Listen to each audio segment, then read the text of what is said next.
نوتدونی اولین فروشگاه نوت موسیقی در ایران.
سلام دوست من، شما پیشنمایش این آموزش رو مشاهده کردید.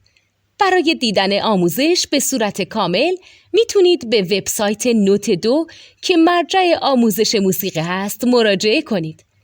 همچنین برای تهیه نوت موسیقی مرتبط با این آموزش هم میتونید به وبسایت نوتدونی که بزرگترین آرشیو نوت موسیقی در ایران هست مراجعه کنید.